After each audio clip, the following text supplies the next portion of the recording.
Film and Whiskey Nation, y'all have heard us talk about Penelope bourbon from way early on in the days of this podcast, and we just can't get enough of this incredible whiskey.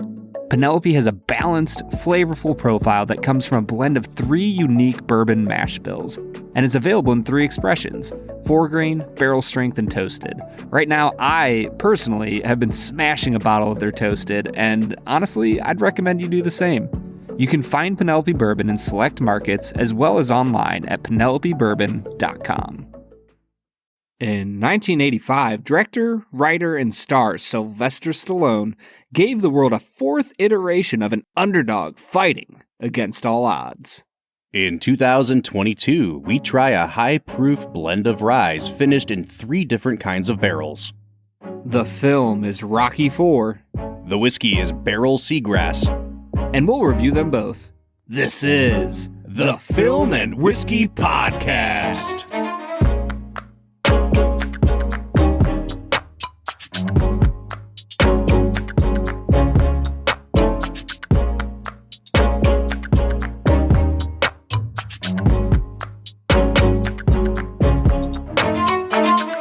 Welcome to the Film and Whiskey Podcast, where each week we review a classic movie and a glass of whiskey. I'm Bob Book.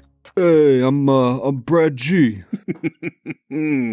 Oh, it's going to be a good one today, Brad. We are reviewing the 1985 pro-America classic, Rocky IV.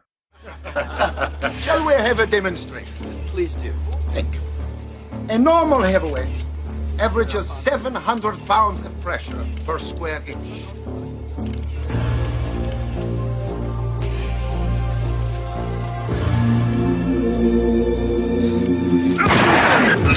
As you can see, Drago averages 1,850 pounds. But So the result's quite obvious. And what results are those? Whatever he hits, he destroys. This is an absolute banger of a classic, Robert. I mean, I don't know what else you could ask for in a movie. When I think classic film, I immediately go to Rocky IV. Rocky IV, obviously. You know? It is at the peak of the list. I know that you've been like holding on to it like you have been Jurassic Park. So here's the funny thing about Rocky IV. Growing up, this was my favorite Rocky movie. And I think as we get into talking about it, for obvious reasons, I think this story would appeal to like an 8-year-old more than any other Rocky movie, right? There's very little subtlety going on here. And so going into this episode, I was really excited because I'm thinking to myself like, oh, people are going to think that I'm going to come in and crap on this movie and be snooty about it. But I actually love this movie. And then I watched it and I was like, oh, okay. Like, I'm going to do exactly what people think I'm going to do. I was wrong. Oh, man. Yeah, Bob, this movie, I'll just say this. I got done watching this film and I was so pumped that I chose it for the podcast. You were ready to run through a wall. I could tell. You were probably ready to run through a wall, man. I was ready to run into a wall. I can say that much. Dude, this movie is the perfect example of like a film that was concocted on just massive amounts of Red Bull. If there was Red Bull back in the 80s, I think it was just called cocaine. Yes. Yeah, that's it. And it's just balls to the wall the entire time. And I love it so much.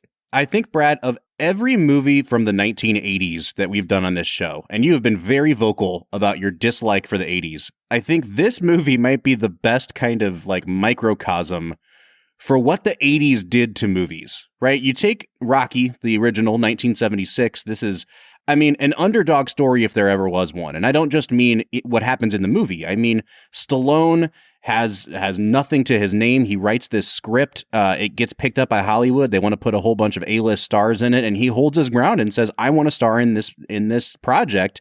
I won't sell my script otherwise. And he uses that as a platform to become, the biggest action star in the world. And by the time you get to Rocky IV, I mean, this story is all about opulence and decadence, and they have taken the story of Rocky and turned it into like a breakfast cereal commercial that's spread across 90 minutes. And it's like, it is both glorious and and also like, oh my gosh, what have they done? What have they done to Rocky? Well, like you said, 8-year-old Bob and Brad would love this movie. And I think it's for a lot of different reasons. But the biggest thing is that this film is probably the most simple of the Rocky series. And that might be saying a lot. Right. You know, it's just, there's this robot machine man named... Well, forget this. Let's get into Brad Explains. I was going to say. I'm pretty much doing it. We're going to move into Brad Explains. Before we get into that part of the podcast, we do want to encourage you. If this is the first time listening to the show, we'd love for you to give us a 5-star review, subscribe to our podcast on whatever listening platform you're listening to. Consider making a donation to us on Patreon. We have 3 different tiers of subscriptions. You get tons of bonus content on Patreon as well. And that address is patreon.com/filmwhiskey. Brad, it is time for America's favorite segment of our show, Brad Explains. I was thinking that this week we would just bring you up out of an elevator in the floor to do Brad Explains with James Brown doing an intro for you.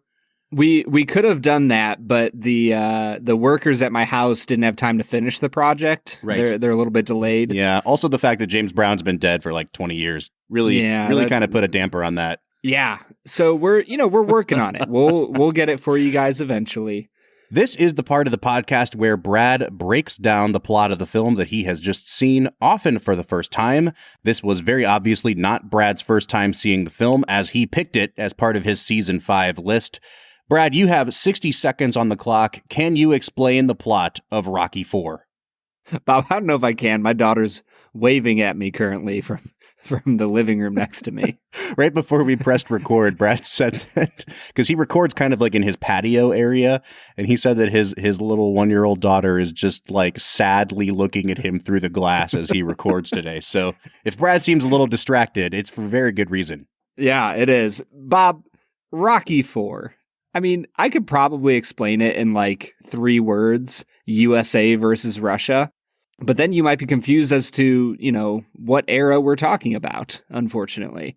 So Rocky IV is about this robot man named not Dolph Lundgren, named Ivan Drago.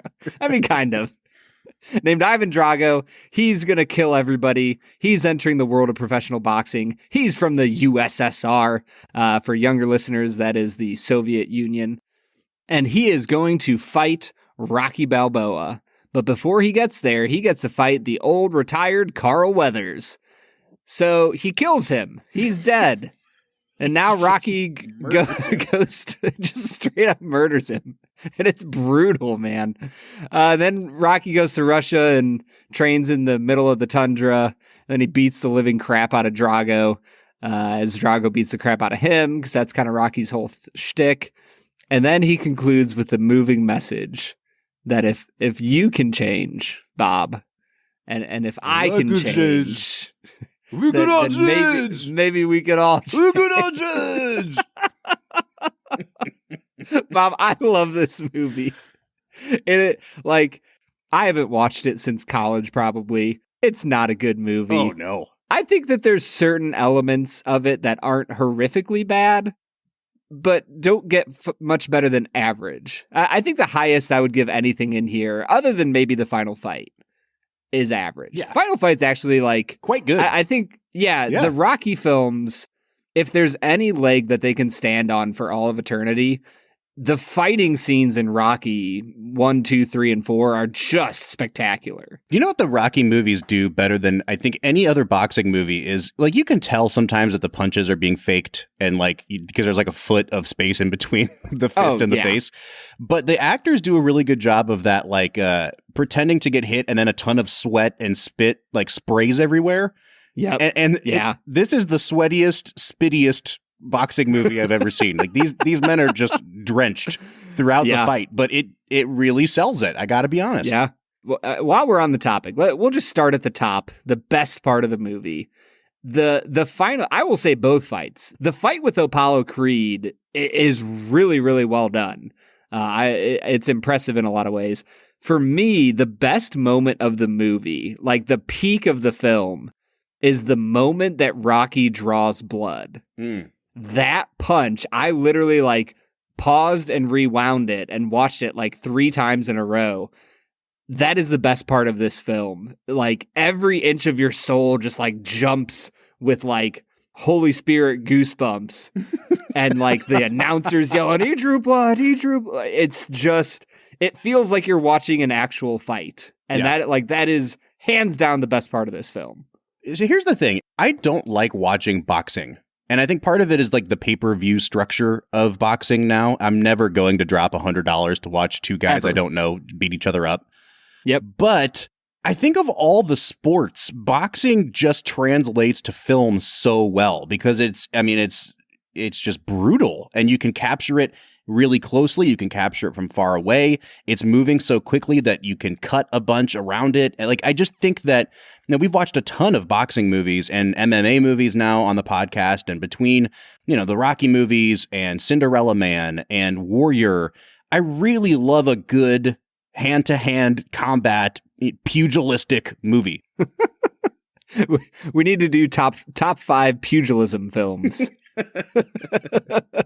All right, Brad, I think maybe we should start out like this. I'm just going to list a bunch of things that I think are true about the movie, and let's just get them out of the way here, okay? Like, okay. This is an objectively terribly made movie, right? Like, it's really poorly directed. It's really poorly cut together. There are times where, like, characters are turning one way and then they'll cut to the thing they're supposed to be turning to and it's going the other way. There are whole scenes where you think the scene's over and then Stallone will add like 3 more shots at the end and you're like, what's going on here? I don't understand. So, like, again, we're going to set that aside for a minute because it's a terribly made movie. And I think that you can separate the movie's ridiculousness from the fact that it is terribly made. Like, this could have been a ridiculous movie that was also really well crafted, but I don't think it is. I don't know. Does that make sense to you? No, 100%. I think for me, there are a few elements of the film that I feel like are actually well made. One of which being, you're going to laugh at me, Bob. I think that certain aspects of the script are actually really well done. Interesting. And I'm obviously not talking about the dialogue. Although, dude, when Apollo and Rocky are having like their heart-to-heart at Rocky's mansion, when Rocky asks him, like, maybe it's just yourself you're fighting against. No, but the way he does it too. The funny thing about it is it's actually such an accurate depiction of how men talk to each other. Yes. Like, you could tell like how uncomfortable it is that he's like trying to talk about feelings. And he's like, well, maybe it's like you that you're fighting. I was like, oh my gosh. It is seriously, it's like watching like people of our dad's generation try to talk about their feelings is the most unintentionally hilarious thing. It's great. See, here's the thing though. That scene alone shows how much better of an actor Carl Weathers is than my boy Sylvester. But second off, I actually like the writing in that scene. I think that the way it is acted and portrayed is exactly what you said it is. It's awkward, and it feels like two over middle-aged guys trying to talk to each other about feelings who have never talked about feelings in their lives. And so that scene alone, I was like touched by. I was like, yeah, it was man. Endearing. Yeah, for sure. Yeah, it was like pleasantly endearing. So that was one scene that I really liked. But the overall structure of the script, I actually feel like was really well done. Yeah, for sure. Like the script it's almost an exact half point when Rocky travels, to Russia. And the way the script is written and the way that the set design, I guess I would say, was made. When they are in America, the Russians are set up as this calm, quiet, reserved, almost on the defensive type of characters. And then it literally flips perfectly halfway through the movie. When you get to Russia and they're on their home turf, they become the aggressors, the showboating, look at our country and what we have to offer. And Rocky, the American crew, becomes the quieter, more defensive, Rocky's style of I'm going to take a beating type of character. So I actually really appreciated the way the script was structured and the way they used the set design to mirror that. And To me, a lot of that actually was really well done. So I don't know, man. What do you think about that? No, I'm with you. I actually think that the structure of the story makes a whole lot of sense. It is, I think if there is a flaw to it, it's really pared down. Like Sylvester Stallone could have let the characters grieve Apollo a little longer, and he could have let, so they're in the ring and the guy's saying, throw the damn towel. And, and Apollo dies and you don't really know if he's dead, but then they just cut right to his funeral. And then you're like, oh, like, I guess Apollo's dead. And so, go ahead. The moment where he hits him the last time. Oh, you know it. And he starts falling forward. That is one of the best, like, dead body falls I've ever seen. Yeah, Carl Weathers really, really good at playing a sack of potatoes. Sold it, man. Yeah, man. But okay, so they're at Apollo's funeral, and Rocky's, I loved him, and then they go from the funeral, and all of a sudden he's just like, I gotta go to Russia, and you're like, what the like what? and there's that scene of him and Adrian on the staircase, and she's like, you are going to die, please don't do this, and he's like, this is what I do, I gotta go, and so. I'm a fighter. There's really no explanation. Like, you don't really understand if there was any fallout from the Apollo fight. Like, they never say, oh, yeah, Drago has been banned from fighting in the U.S. ever. Like, there's no consequences. He just beats this man to death, and he's like, all right, I'm going to go home. So he goes back to Russia, and all of a sudden, Rocky's like, yeah, I've got this whole thing set up already. We're going to fight in Russia, and see you later. And it really feels like they skip through the grieving process of this character who's been in all 4 Rocky movies. And instead they replace it with like, it's almost like Stallone realized it too late, because then they do that weird montage where he's driving and they just cut together like 4 minutes of prior Rocky footage. There are whole segments of this movie where, yeah, you're right. Structurally, the script hits these major beats really well, but it's the in-between stuff and it's the transitions that I don't think are done very well. Yeah, I mean, even in just the opening part of the film, you have this weird transition where nothing really major is happening in the movie, but now we're celebrating Paulie's birthday, and there's a robot he's definitely not having sex with? Question mark. I'm gonna have her wires tied when I get home. I'm like, ew. Yeah. Ew, gross. Like, I don't know if that was just like an 80s joke that made sense back then. Nope. But no, it was probably it's exactly the same thing you're thinking it is. It's moments like that where I'm like, Roger Ebert had to listen to that line. So here's the funny thing is, like, Siskel and Ebert were like notoriously fighting about this movie, and Ebert hated it, and Gene Siskel thought it was one of the 10 best movies of the year. He gave it like 3.5 stars out of 4. Really? Yeah. So, and again, the funny thing about this movie is I can see how you can watch this movie and think it's like a 3 out of 10, because the acting is pretty poor across the board. The writing is not great. The direction and editing are, I think, really bad, really, truly bad. But then I also see how you could come out of this movie and be like, that was an 8.5 out of 10. I enjoyed the hell out of that. And I feel proud to be an American in 1985. You know what I mean? Yeah. Oh, 100%. I think for me, the big thing about this movie is that even though there are so many elements of it that are poorly made, Rocky is still charming as hell, Bob. There's just something weird about his nonchalant way he carries himself, where you're just like, man, I'm in his corner. I want to root for Rocky, even in the midst of a bad movie. Like, I just want to root for him. The best thing that Stallone kind of stumbled upon, and I don't know if he ever actually identified it in himself, because Stallone directed Rocky 2, 3, and 4. As an actor, Stallone is at his best when he doesn't have to deliver exposition and you're just like hanging out with him. The more relaxed he is, the more it comes across like he's a really good actor. And I think that's part of why he was so successful in the first Rocky. People weren't used to what Stallone was like as an actor. And so that movie really heavily relied on just kind of hanging out with this character.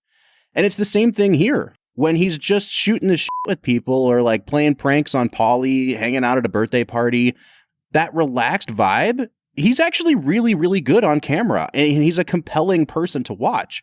But the second that he has to deliver like a eulogy at Apollo's funeral or whatever it is, it goes downhill really fast. You know what I'm like almost 100% convinced that Ben Stiller like modeled his eulogy in Zoolander. I knew you were going to after that.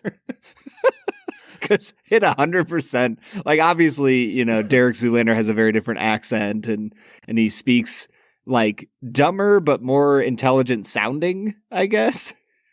But there's just something about the vibe of the Zoolander funeral that reminded me exactly of Rocky IV. Did you not think I knew what a googly was?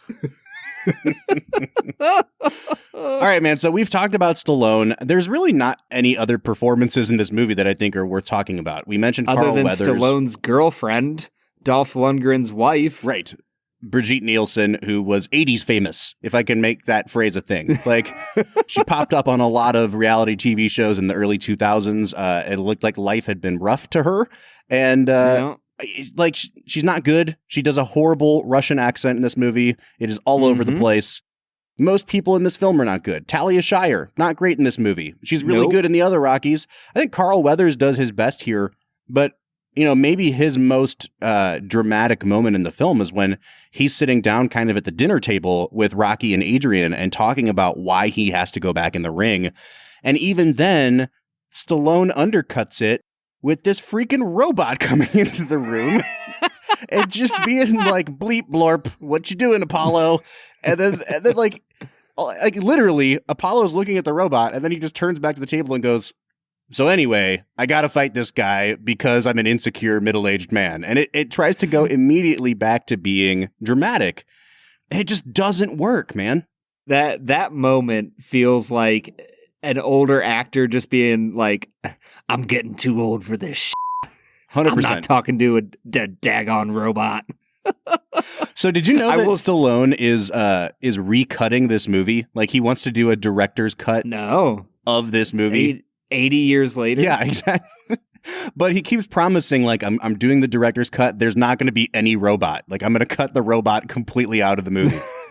Yeah. Do you think George Lucas watched this, like, before The Phantom Menace? And he was like, I need a character like this. And that's how we got Jar Jar. I mean, I think Jar Jar might be based off Paulie more than based off the robots.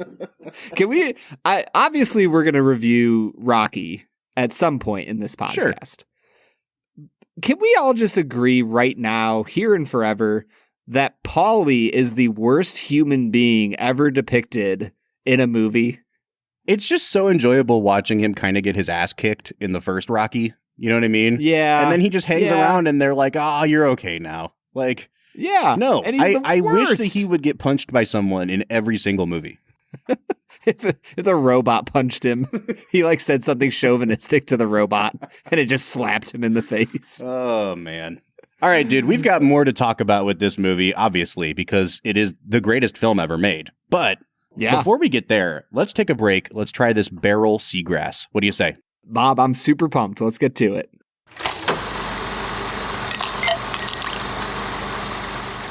All right, so today we are checking out Barrell Seagrass. Now, we have had Barrell whiskeys on the program before. We were super impressed with all of them. We know that Barrell is not available in every state. We usually try to do whiskeys that are really widely available, but this is a very special release from Barrell, and it won, Brad, a ton of awards last year. I mean, like a ton of awards. And like 3? Now, Brad, this stuff is a blend of Kentucky, Indiana, Tennessee, and Canadian rye. So if you've listened to our Barrell episodes, you know that Barrell is famous for their blending process. They don't distill their own whiskeys, but they blend into these really interesting blends, and then they release them. This one, they blended all those rye together, and then they finished them in 3 different types of casks: a Martinique rum cask, a Madeira cask, and an apricot brandy barrel. So, Bob, you've been talking for about 17 minutes. Hey, listen, man, I got to give the info because you don't do the research, bro. All I want to say is that Barrell makes freaking amazing whiskey. And that's fully just based on the last 3 samples we had. I'm excited to get into the Seagrass. But if y'all haven't gotten onto the Barrell train yet, jump off Buffalo Trace's you know what and get on some Barrell, because this stuff is amazing, and I'm so pumped to get into this. You are the Polly of this podcast. Do you know that? Hey, tell you, Shire, I'm gonna beat you up, girl. You're my sister, so I hit you. All right, man. What are we picking up on the nose of this Barrell Seagrass? Everything. I got orange. I got butterscotch, caramel, brown sugar, toasted marshmallow, creme brulee, strawberries. Robert, this is my favorite nose. It's got little bits of spice on it at the end, and everything decadent and sweet and amazing. This is a 10 out of 10 nose. Yeah, me. Man. Yeah, I'm gonna do the same. I'm just gonna give it a 10. It would take too long to describe everything that's in here. You're right. There's a little bit of strawberry underlying this. There's like strawberry shortcake. I think there's kind of like a peach cobbler thing going on here. The predominant two notes for me are orange and dark chocolate, but it's also got some sort of black coffee notes to it as well. Really deep, really complex. Yeah, Brad, I'm going to give it a 10 on the nose. Yeah, and then you jump into the taste. Bob, this is, oh my gosh. It is rich. For me, the really predominant note was this like creamy strawberry. And then like halfway through the palate, you get this really nice like undercurrent of soft, spicy rye and a little bit of like cinnamon, like a warm cinnamon pie. There is so much going on here, Bob. I adore this whiskey. I'm going to give it a 10 out of 10 on the taste. I'm sorry, did you say a cinnamon pie? Like cinnamon apple pie. Oh, okay. Yeah, the apple part I'm just thinking like, let's cut into this pastry. It's just full of powdered cinnamon. Powdered cinnamon. It's a cinnamon challenge. All right, Brad, I think this is where you and I are going to start to diverge a little bit. I really like this whiskey. And full disclosure, I've tried it once before our tasting today. I expected it to be a little more decadent, a little more creamy, and probably to have a little bit more of a full kind of oily mouthfeel. I don't want to say that it is a thin mouthfeel, but it's really alcohol forward. This is clocking in at, I think, 114 proof, so it's a high proof rye. It kind of just stays in a fruit flavored rye wheelhouse. Like it has a lot of peach on it for me.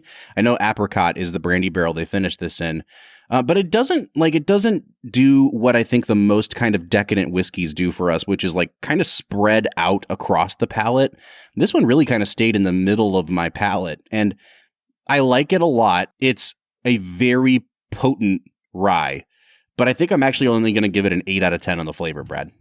Well, we'll move on from that crazy opinion, and we'll jump into the finish. Bob, this is spicy. It is long-lasting. It's a little bit oaky. There's this beautiful Kentucky hug that just really lasts for a long time. And for me, the predominant note throughout the finish was cinnamon. You just get this really nice, warm flavor that lingers on your mouth for a while that mixes with that little bit of strawberry, that little bit of peach. I'm just going to tell you this right now, Bob. I think I'm going to give this a 50 out of 50. Oh my gosh. The first ever. I was thinking about it and I'm like, you know what? This isn't like it's season 1. It's not like we're trying, Quinta Rubin for the first time, which we loved. I think that I have enough experience with whiskey now to say this is probably my absolute favorite whiskey. It's a 10 out of 10 on the finish. The balance is big, complex, challenging, but like never in a way that made me wonder if it was good or not. So it's a 10 out of 10 on balance. And then you get this bad boy for $80 and a whiskey this good for under $100. I'm in, dude. All right. Well, that was quick. I'll say this. So you and I were texting a little bit about this product before we started recording, and you said like, this might be my favorite whiskey ever. And my genuine, honest reaction to that is like, I am so happy for you. Sometimes people say that to be a jerk, but I'm serious. When we got this bottle, I knew it was a rye that people were raving about. And everyone that listens knows I like bourbon more than rye, and that's just how it is. I think this is a very, very good rye. I don't think I would put this as the best rye we've had on this show, let alone the best whiskey we've had on this show. But at the same time, like, I was really going into this excited to hear what you thought of it, because this is your wheelhouse. And if this is impressing you in the category of a rye, then I think people need to take note. For me, I'm gonna kind of give it, I guess, like an 8 to an 8.5 the rest of the way across the board. I think the finish is an 8. I think the balance is probably an 8.5. I think the value is probably, I'll call it an 8. I like what Barrell's doing. So that brings me out above a 40. It's just not, for me, one of the top like 5 or 6 whiskeys we've ever had on this show. Whereas for you, it's sounding like this might be blowing everything else out of the water. Yeah, there's a few other whiskeys that I would say come close to this. You know, whiskeys that I would give a 45 or higher to, which, I don't know, we've probably hit maybe 2 or 3 other whiskeys in that 45 to 48 out of 50. You know, for me, it's under $100. It's got beautiful rye spices. It's got really decadent bourbon-like qualities to it. It's fruity. It's this perfect blend of sweet and spice. And I absolutely adore it. This is everything I hope for from a whiskey. And I'm going to try to convince my wife to let me buy a bottle of it, because I don't want this one sample to be the only bit I've ever had. Now, I will say they just released a 16-year age-stated version of the Seagrass, and it's like $250. But so if you want to go even more decadent and opulent, you can with the Seagrass. I will say that if they took this exact same finishing process and applied it to a bourbon, I'd probably like it a little bit more. I think some of those nice caramely bourbony notes would go really well, especially with that apricot brandy finish. So for me, again, I think it's just a matter of preference. But I came out, Brad, to a 42.5 out of 50. You came out to the first ever 50 on this program. 50 out of 50. Which brings us to a 92.5 out of 100, or a 46.25 out of 50. Guys, this is a no-brainer. Like, I honestly think every release that Barrell puts out is worth buying. For me, the Barrell bourbon we drank at the end of last season still is probably the best release we've gotten from them so far, but you really can't go wrong if you find any of their releases on the shelf. It should be an immediate purchase. Yeah, no holds barred. Open up your pocketbook for it. Barrell is the best whiskey producer I think I've ever drank whiskey from. Like consistently across the board, they have just phenomenal whiskey. So yeah, Bob, I'm with you, man. That Barrell bourbon was spectacular. The Dovetail that we tried was really good. And this Seagrass is my favorite whiskey of all time. So go buy yourself some Barrell. All right, Brad, what do you say we take this positive energy back into the greatest film ever made, Go Rocky from IV. a 10 out of 10 whiskey to a 10 out of 10 movie. That's right. Eat your heart out, Orson Welles. Let's get to it, man. All right, that was Barrell Seagrass, one of the highest rated whiskeys we have ever had on this show. Brad, before we go any further, I don't know that we need to dwell on this very long, but the timing of this episode is not ideal, right? It's not awkward at all. No. With the state of things, in the Ukraine right now, this was not something that we pre-planned. If you've been listening to this season, you know that we land on our episodes in a random fashion, and this one just happened to come up right as this conflict kind of kicked off. And we thought for a while about maybe delaying it and doing it later on in the season, but the fact is, we don't know how long this is going to go on. It could get much, much worse than it already is. Our thoughts are with the people of Ukraine. Brad, we didn't do this to be flippant, I guess is what I'm saying. This is a silly 1980s movie in which the Soviet Union is kind of the obvious straw man villain, and we aren't trying to convey anything by putting this episode out at the time we did. Yeah. Yeah, there's not much else to say, Bob. We just love watching movies and having a good time. Rocky IV, we could get into it in a little bit. It has some very obvious messaging. But yeah, we really are praying for the people of Ukraine and everything that they're going through. And yeah, we just really want to see peace happening over in that part of the world. Yeah, man. So, well, let's awkwardly segue out of that then into talking about our new segment that we have for this show. This is, I think, the third week we're going to be doing it, and we're calling it 2 Facts and a Falsehood. This is Brad's contribution to the research behind this episode. Brad has been hard at work finding interesting tidbits of information, 2 of which are true, 1 of which is false, and I have to try to guess the falsehood.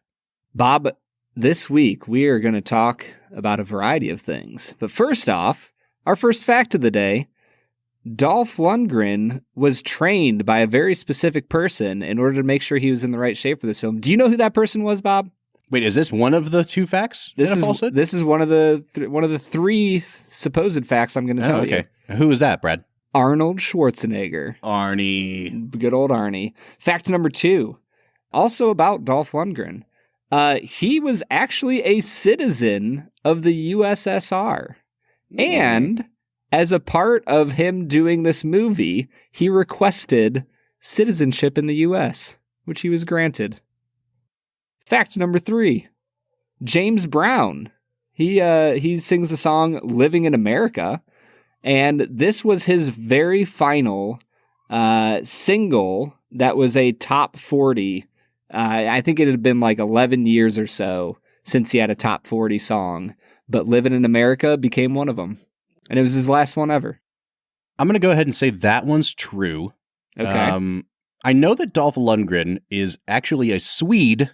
And did you know, Brad, that he was studying at I think MIT? He was like an astrophysicist before he got into movies.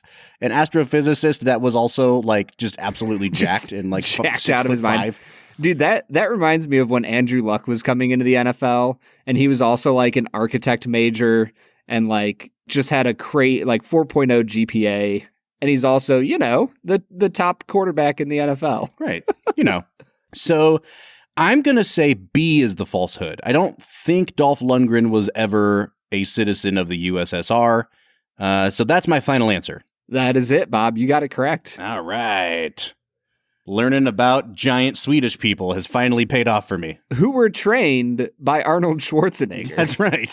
I saw that and I was like, oh, that's the best thing in the world. Oh my gosh. Can I tell you the most 1980s story I've ever heard? I want to hear it so badly. I was just watching. It was, I think, on the Rich Eisen show. They were interviewing Charlie Day from It's Always Sunny in Philadelphia. Mm-hmm. And he was telling stories about Danny DeVito. And he said that at one point in the 80s, DeVito went to a party where the host of the party had gotten cocaine for everyone at the party. Obviously. And they had put the cocaine out in like the shape of the letters of everyone's last name of who was attending, so that you could just walk up to your cocaine name and just snort your own name, right? And he said DeVito, like, he walked in, he saw the people, and he saw his name there, and then he looked over in the corner, and he saw Schwarzenegger just giddy, and he said, "Danny, look how long my name is."